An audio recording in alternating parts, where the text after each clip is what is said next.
Tandanya apa? Yakinnya pada Allah tambah kuat itu bagaimana tandanya itu? Tandanya itu tambah tua, tambah tua, tambah tua, tambah rindu dengan akhirat sebenarnya. Kalau orang itu kondisi hatinya itu mati itu seneng, itu tandanya itu hati itu sudah sehat betul. Innal hamdalillah nasta'inuhu wa nastaghfiruh wa nu'minu bihi wa natawakkalu alayhi wa na'udzu bihi min shururi anfusina wa min sayyiati a'malina may yahdihillahu fala mudilla lahu wa may yudlil fala hadiya lahu asyhadu an la ilaha illallah wahdahu la syarika lah wa asyhadu anna sayyidana wa maulana wa habibana Muhammadan abduhu wa rasuluh arsalallahu rahmatan lil alamin wa kharzan lil ummiyin fafatahallahu bihi a'yunan umya wa adhanan summa wa quluban ghulfa wa ja'alahu rahmatan lil alamin. Allahumma salli wa sallim wa barik alaihi wa ala alihi wa ashabihi wa tabi'ina lahum bi ihsanin ila yaumiddin, amma ba'd.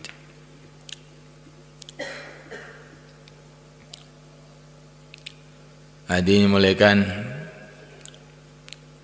kalau kita ini mengikuti kehidupan petani, maka dapat pengalaman pertanian.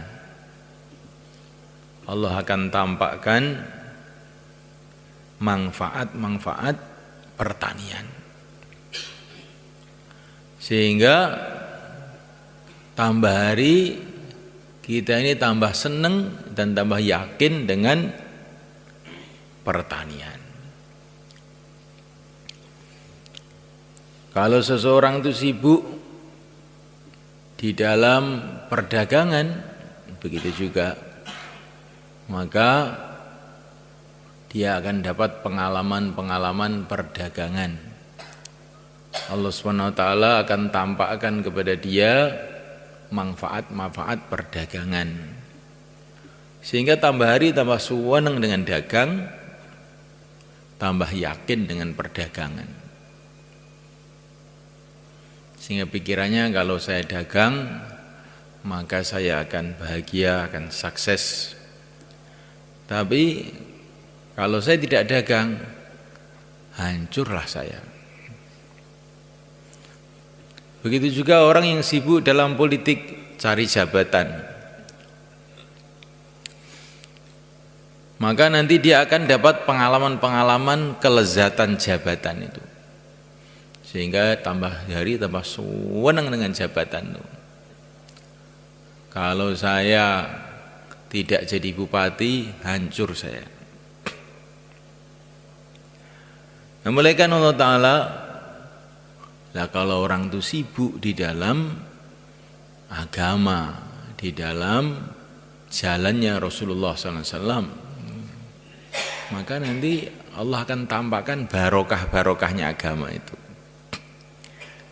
Allah akan berikan pada dia kelezatan amalan agama, sehingga tambah hari tambah senang kepada agama, tambah yakin kepada agama, tambah cinta kepada Allah, tambah cinta kepada Rasulullah SAW, tambah sayang kepada umatnya. Jadi orang itu keyakinannya itu Allah jadikan itu sesuai dengan kesibukannya. Keyakinannya Allah sesuaikan dengan kesibukannya. Sudah tertibnya Allah ya begitu itu.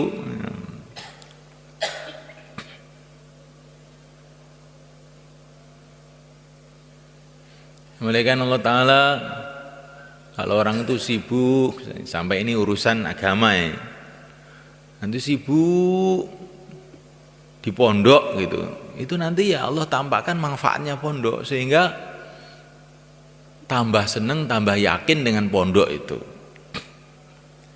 Kalau orang itu sibuknya dengan zikir, Juga begitu juga Allah tampakkan manfaat-manfaat zikir sehingga senengannya zikir itu. Begitu juga kalau orang itu sibuknya dakwah, siang malam Allah tampakkan manfaatnya dakwah, kelezatannya dakwah sehingga tambah hari tambah senang, tambah yakin dengan dakwah itu.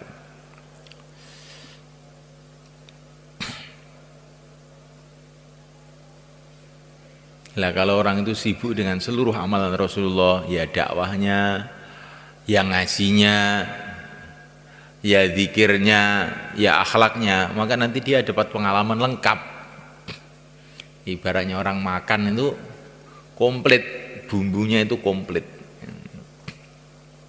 Itu sudah sunnatullah, tertib Allah di muka bumi itu begitu itu.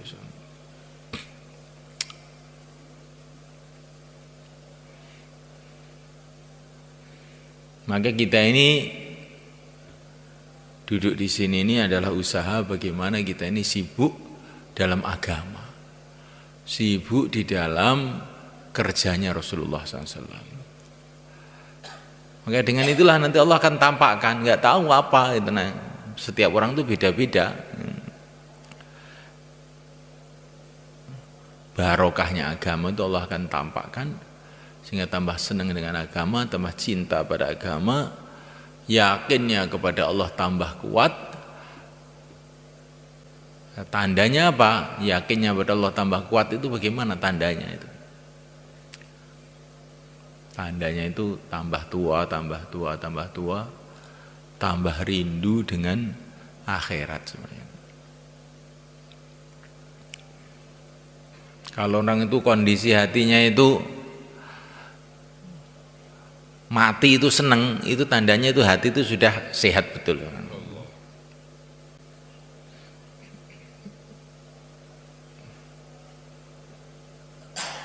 Tapi kalau orang itu kira-kira kok ini kamu bayangkan bagaimana kalau malaikat Israel nanti habis bayan subuh ini datang.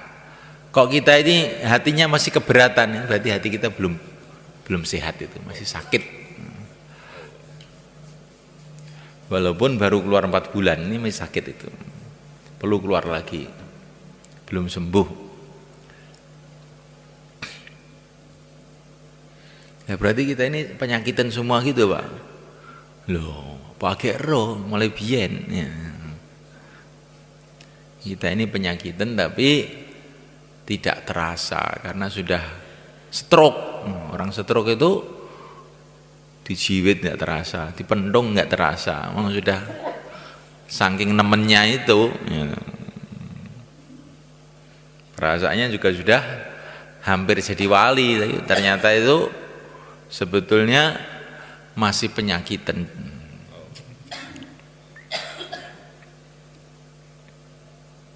Contohnya orang sehat itu ya kayak para sahabat itu semua kan, ya. Tiap habis sholat doa, ya Allah, saya ingin mati syahid, ya Allah, berikanlah aku mati syahid, ya Allah. Itu doanya itu tiap hari begitu, bukan minta panjang umur, minta mati syahid.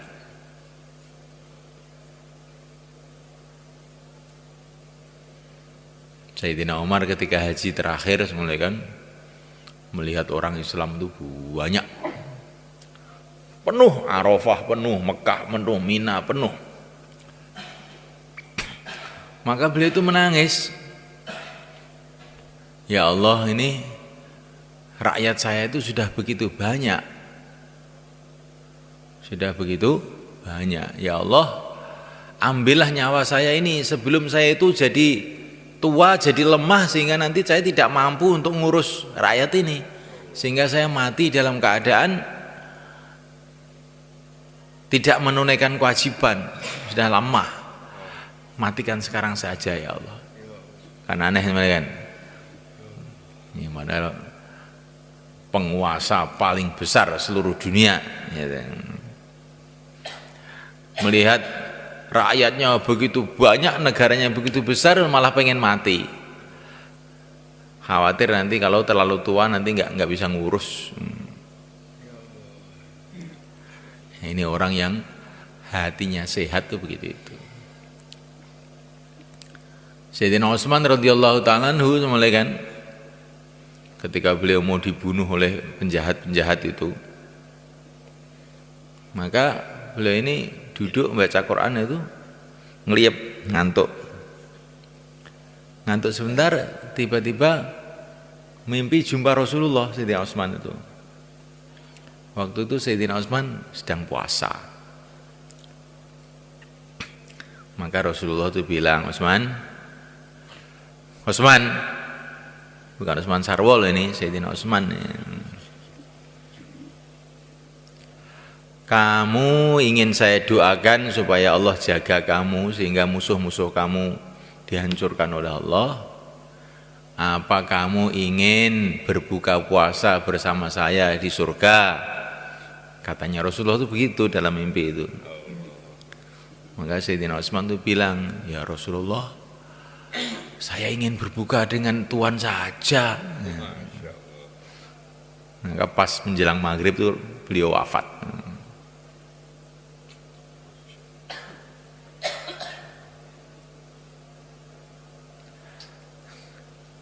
Itu loh kondisi hati para sahabat itu kayak begitu itu.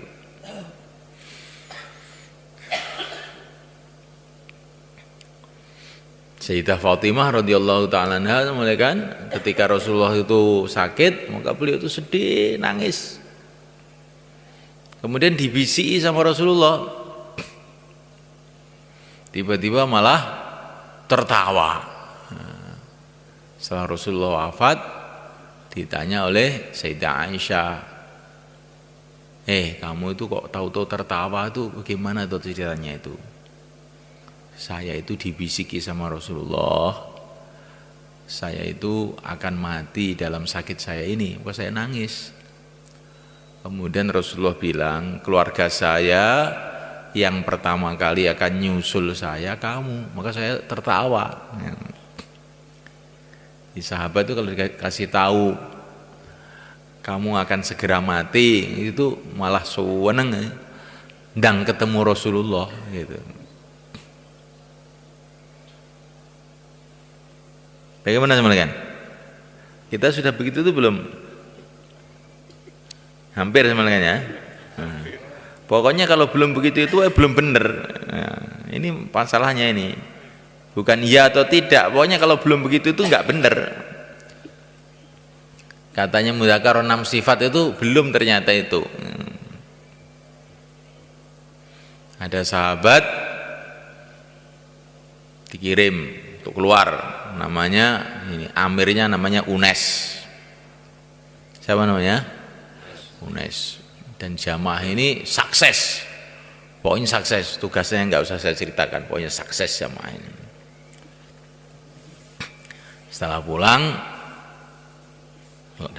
Nabi dapat laporan, senang Nabi, nggak dipanggil Unes ini. Unes ini dipanggil. Setelah dipanggil oleh Rasulullah itu dikasih tongkat. Unes ini dikasih tongkat. Makanya dibawa aja, tongkatnya kemana-mana dibawa. Akhirnya ditanya sama temannya, Unes, itu tongkat apa itu? Ini dari Rasulullah. Ya Rasulullah memberikan kamu tongkat untuk apa? Gak ngerti saya. Ya kamu tanyakan toh. Maka Unes pergi kepada Rasulullah SAW.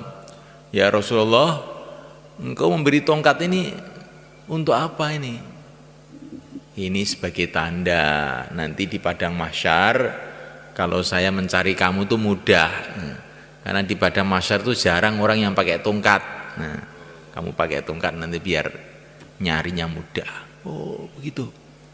Maka dibawa aja, ketika mau mati dimasukkan ke bajunya, pesen nanti kalau saya mati masukkan ke kafan saya ini ya, nanti biar Rasulullah mencari saya mudah.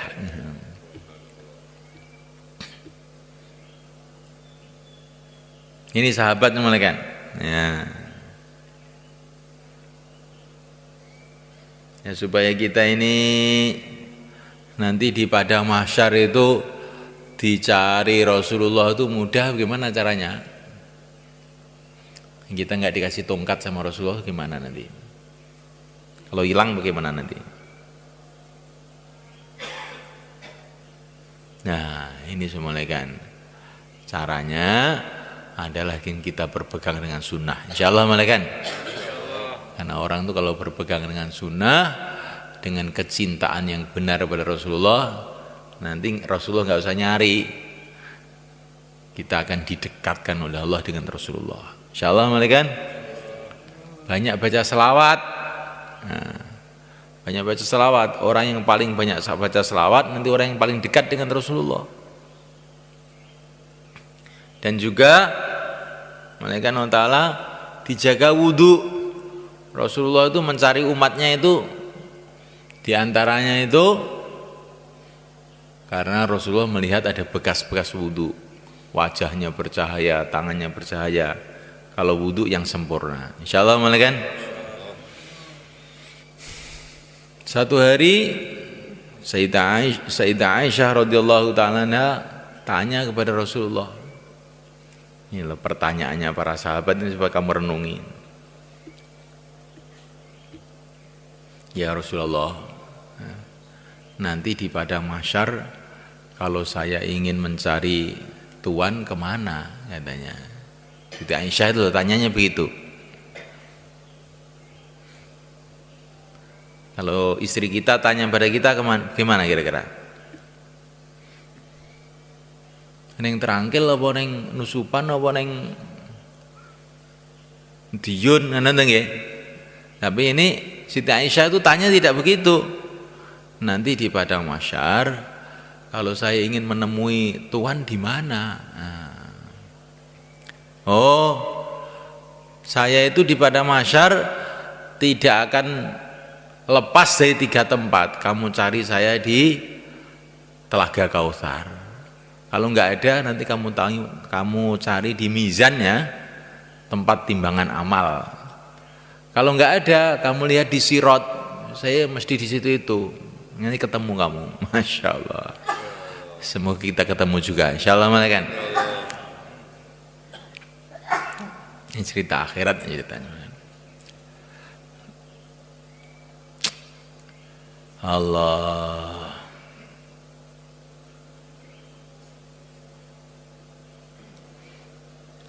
Ada orang-orang yang mau minum Telaga Kautsar di Bukhari,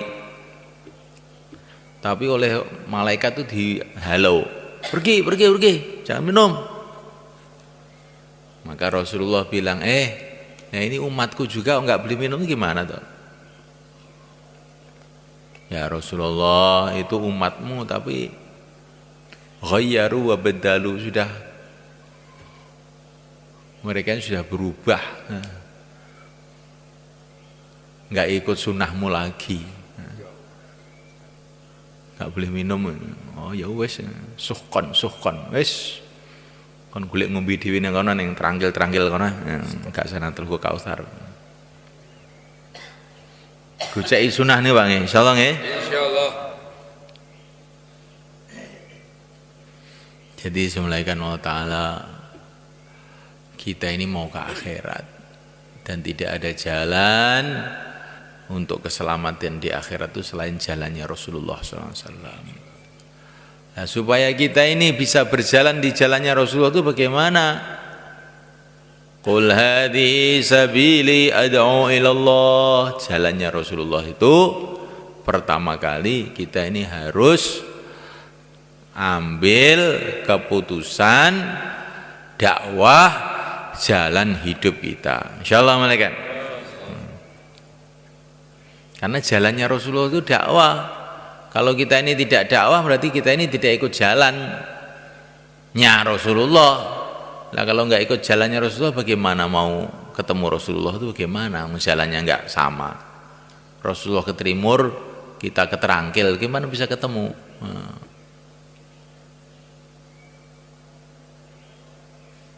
Maka dakwah ini bukan 3 hari, bukan 40 hari, bukan 4 bulan. Qul hadhihi sabili. Jadikan dakwah itu jalan hidup kita. Insyaallah malaikat. Jalan hidup kita ini bagaimana maksudnya? Selagi masih hidup, masih dakwah, itu namanya jalan hidup. Kamu di rumah itu masih hidup atau tidak toh?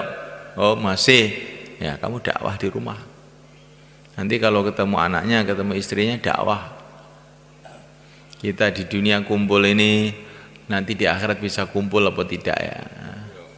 Kita ini hidup sudah 50 tahun, dilihat oleh Allah siang dan malam. Allah ridho dengan kita apa enggak ya? Nah, gitu. Insyaallah kan?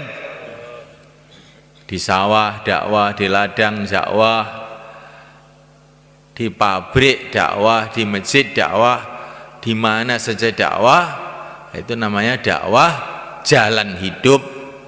Qul hadhihi sabili, jalan hidup sampai sakaratul maut. Sakaratul maut itu masih hidup apa enggak? Masih toh? Maka kayak masih harus dakwah. Am kuntum syuhada'a idh hadara Ya'qubal maut idh qala li banihi ma ta'buduna min ba'di qalu na'budu ilahaka wa ilaha abaika ila akhir ayat.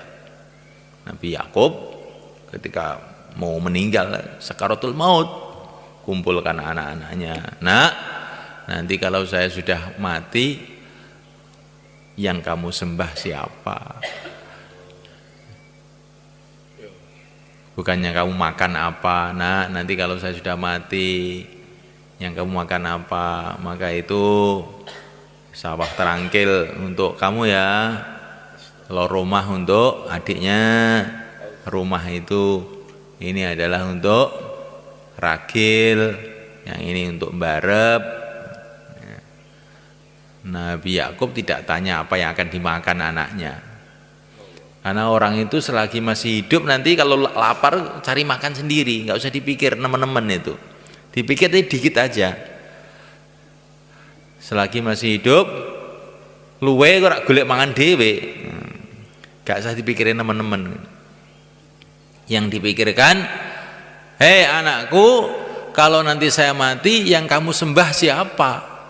Yang aku sembah, hai ayahku, adalah yang Tuhan yang engkau sembah, yang disembah oleh mbah-mbah Ibrahim, Ismail, Ishak dan Yakub alaihi wassalatu wassalam, Tuhan yang satu.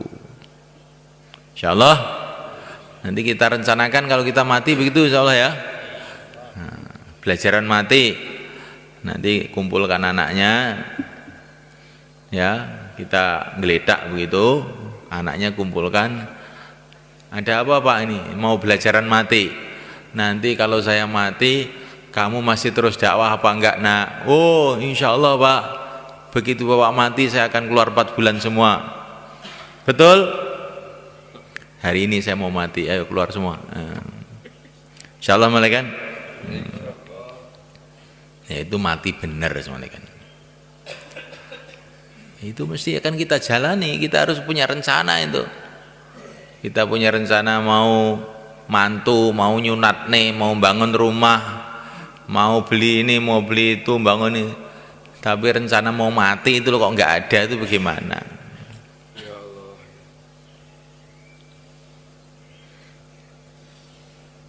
Maka Sayyidina Sa'ad bin Abi Waqqas, ini adalah penakluk Persia yang akhirnya mengislamkan orang Persia itu. Persia itu ya Iran sekitarnya itu.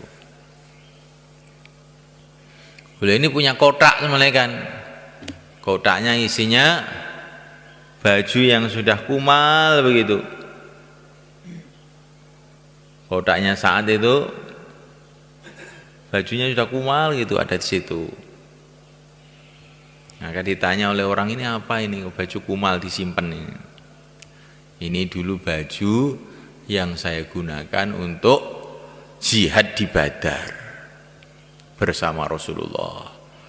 Maka saya wasiat pada keluargaku, nanti kalau saya mati supaya saya dikafani di baju saya ini biar jadi saksi.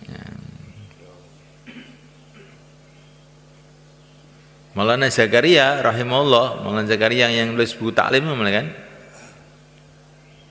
itu punya tanah itu santu gini, tanah apa itu?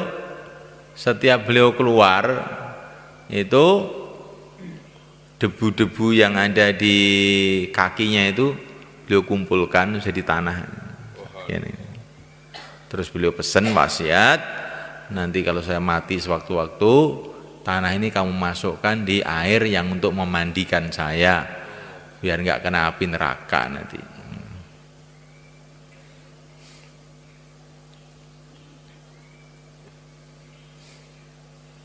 Itu Maulana Zakaria rahimahullah. Allah, inilah pikiran orang-orang yang mau ke akhirat. Kalau kita ini mau ke akhirat atau tidak semuanya kan? Hah? Enggak kita ini. Kita ini akan di dunia selama-lamanya. Insyaallah mulai kan? Loh. Mau ngantuk insyaallah orang ngerti alang ujure.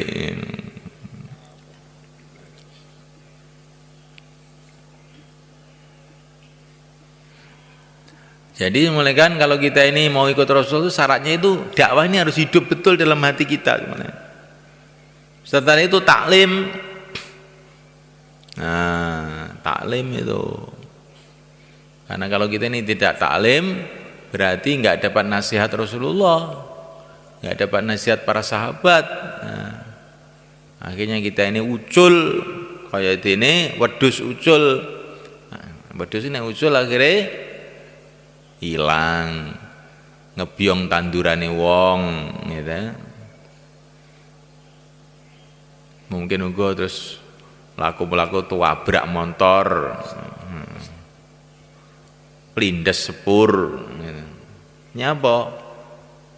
Mergo cencange ilang, dadunge ilang. Lah dadunge wong urip niku taklim niku. Nek gak gelem taklim, dadunge ilang. Insyaallah mulai kan? Kata alim ini penting ini. Kita ini punya pimpinan Rasulullah, nggak pernah baca ceritanya harus gimana nanti. Kita oleh Allah dikasih contoh generasi yang diridhoi Allah, para sahabat nggak pernah baca ceritanya gimana. Akhirnya ucul. Kita ini dikasih panutan orang-orang soleh, para ulama-ulama. Karena ini buku taklim itu sudah komplit man.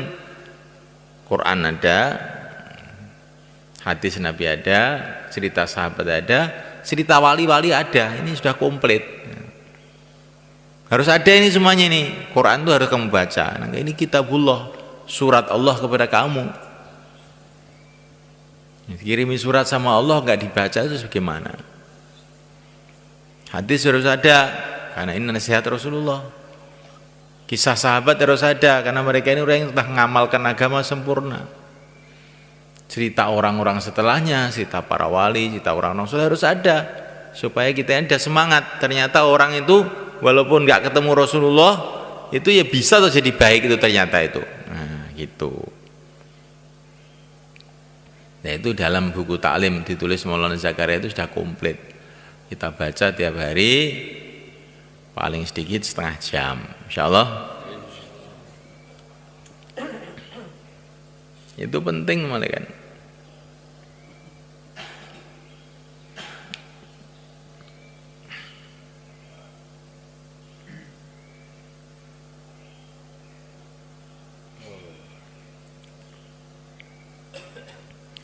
Semua yang ada dalam kitab taklim itu mutiara-mutiara. Nah, hadisnya yang sahih, hadisnya yang dhaif, semua itu adalah mutiara.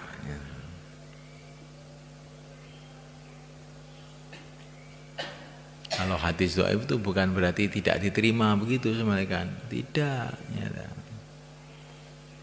Itu dalam kitab-kitab besar. Kutubus Sittah itu juga banyak hadis dhaif dan diterima oleh para ulama. Hadis dhaif tidak, orang punya kepahaman hadis dhaif tidak boleh diterima, itu orang keliru. Itu ngendasi para ulama namanya itu. Ngendasi ngerti? Ngendas-ngendasi ngerti mboten manane? Wong keminter, ya, wong keminter orang Jawa gitu. Dalam Bukhari saja ada beberapa hadis yang sebagian ulama mengatakan dhaif dan diterima oleh para ulama. Begitu juga dalam Muslim.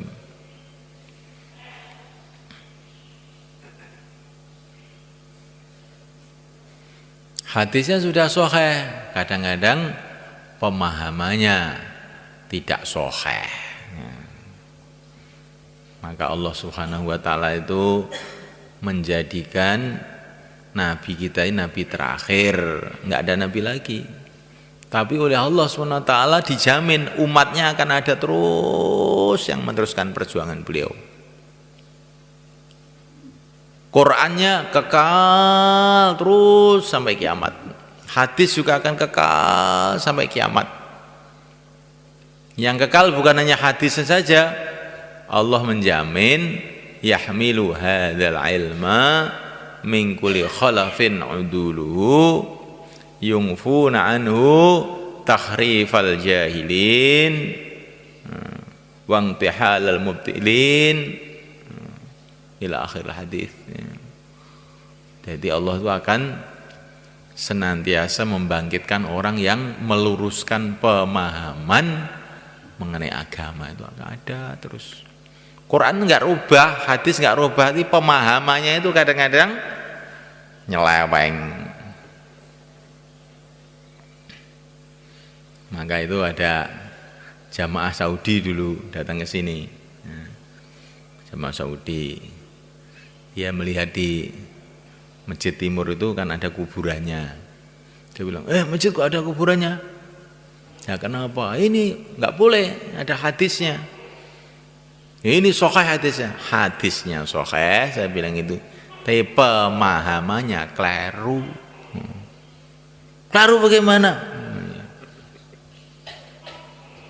Kamu lebih paham hadis apa sahabat yang lebih paham? Ya sahabat. Lah kok kuburannya Nabi Abu Bakar Umar kok di masjid? Apa yang ngerti hadis kamu tok, sahabat nggak ngerti hadis? Diam aja. Ya kamu itu hadisnya sahih, tapi pemahamannya tidak sahih. Dan itu terus gimana? Ya sunnahnya kuburan itu dekat masjid. Sunnahnya iya, sunnahnya dekat masjid.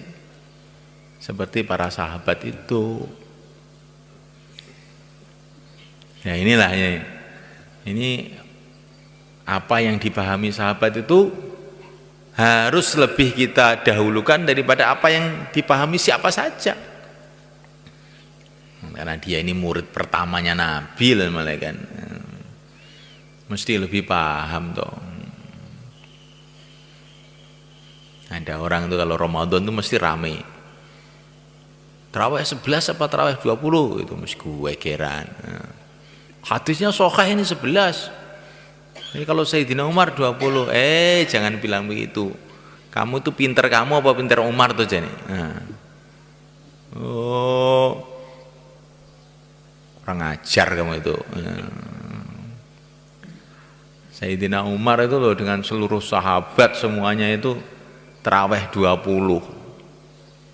Sekarang apa enggak ada sahabat yang ngerti hadis, yang ngerti kamu gitu? Ayo jawab. Nah, itu ijma itu seluruh sahabat semua. Nah, akhirnya diikuti oleh para imam. Imam mazhab 4 semua 20. Lah terus kamu itu 11 katanya hadis itu berarti sama aja kamu bilang orang-orang dulu nggak ada yang ngerti hadis, yang ngerti kamu sendiri. Oh, itu namanya hadis yang sahih, otaknya nggak sahih ya itu. Ini khilafiyat masa dibicarakan dalam dakwah. Ini bukan khilafiyat sebetulnya itu. Tapi karena orang sekarang itu nggak mau ngaji, jadinya khilafiyat. Bukan khilafiyat ini. Ya, sebetulnya sudah ijma' kuat. Ijma' itu sudah mufakat semua ulama. Terus teko-teko ngomong saenake dhewe piye kaya ngono kuwi. Jadi semulaikan Allah SWT, inilah keistimewaan umat ini semulaikan. Ada terus orang yang perjuangkan agama. Saya kira dulu itu sebelum ada usaha-usaha dakwah itu semulaikan, yang bisa ngislamkan orang itu saya kira Wali Songo tok, sahabat terus Wali Songo, yang lain-lain nggak bisa. Tapi setelah ada dakwah ini ternyata anak-anak kecil bisa ngislamkan orang. Kemarin beberapa tahun yang lalu di Bromo itu jamaah mengislamkan banyak orang. Ternyata janji Allah, bila kamu tolong agama Allah akan menolong kamu, itu bukan hanya untuk sahabat saja, bukan untuk orang dulu saja, bukan untuk Wali Songo saja. Kita pun sekarang kalau mau berbuat seperti perbuatan mereka, janji Allah akan datang juga. Insyaallah malaikat.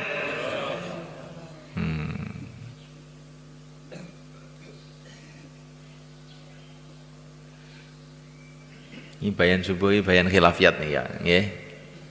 Ben lurus pikirannya niku, aja sampai wong dakwah niku pikirannya niku gak lurus. Lah niku amri lurus kuwi taklim ya. Kalau taklim kali malah zakat dikenal nih karo sahabat, kenal nih karo para ulama, ini penting.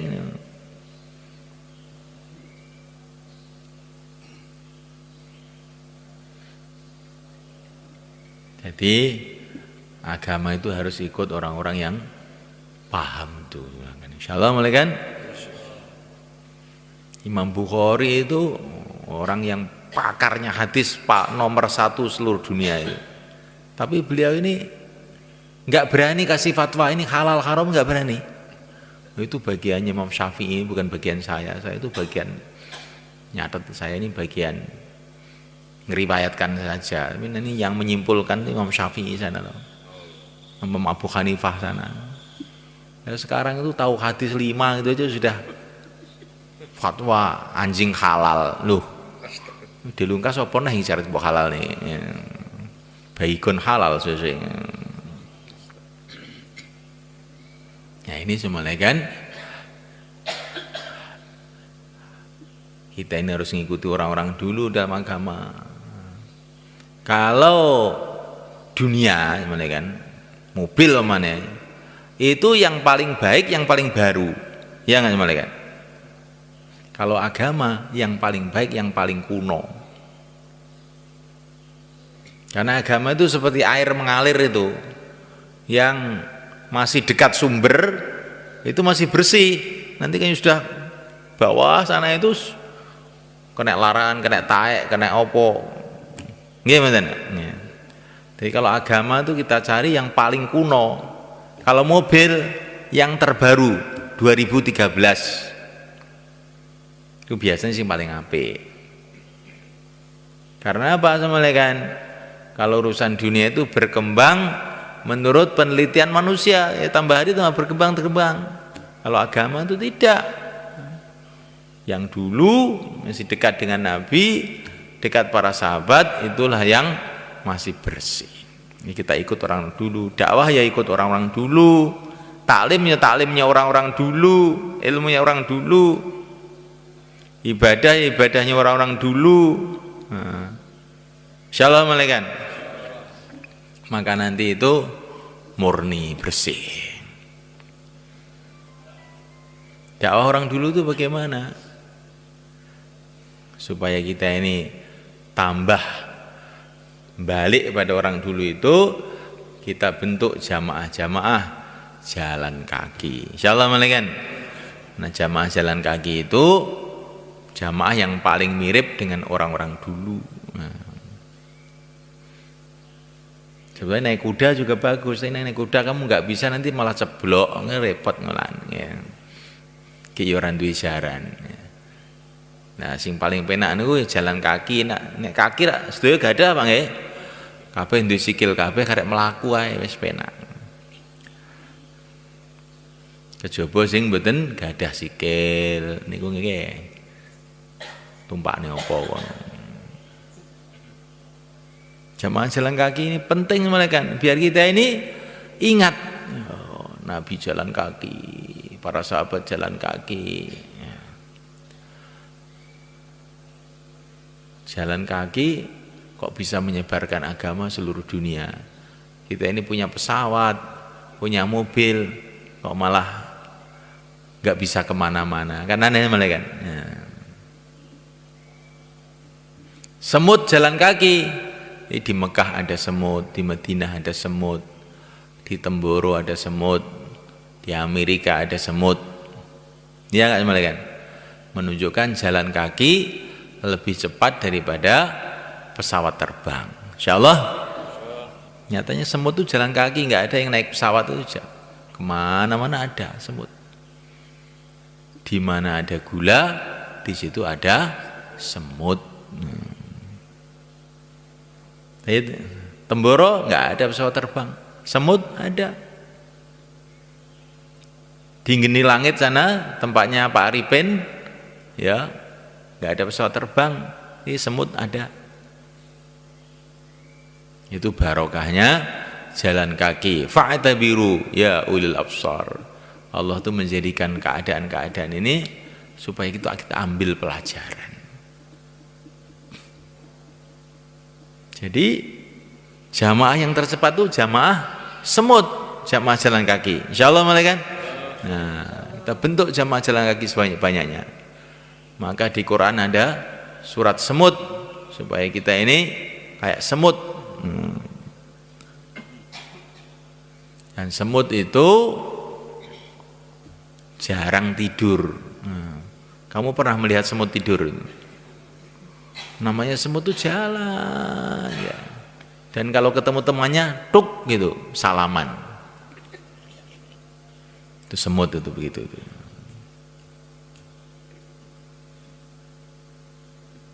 Semut itu kelihatannya lemah, tapi bisa jebol tembok karena dia telaten. Sidik tahu-tahu tembok jebol, tekel jebol. Itu namanya semut. Semua orang marah sama semut. Itu lengnya itu dikasih minyak biar mati semua. Tapi semut nggak ada habis-habisnya. Walaupun seluruh dunia marah sama semut, negara-negara marah, raja-raja marah, tapi semut tetap terus jalan. Itu kehebatan semut semua kan. Dan semut itu tidak perlu fasilitas. Walaupun malam gelap gulita, dia tidak perlu lampu. Dia tahu aja jalan, nggak pernah nabrak. Insyaallah malah kan. Jadi semut itu masya Allah tuh. Kokean fasilitas, kokean. Dan semut itu kemana-mana tidak membawa bekal, ya. Jadi kalau kita ini kemana-mana pikirannya bekal kalah dengan semut. Semut itu nggak bawa bekal, berani aja kemana-mana. Sampai ke Mekah, ke Madinah nggak bawa bekal dia. Kita berani ke Mekah, ke Madinah nggak bawa bekal, nggak berani. Berarti iman kita ini kalah dengan semut.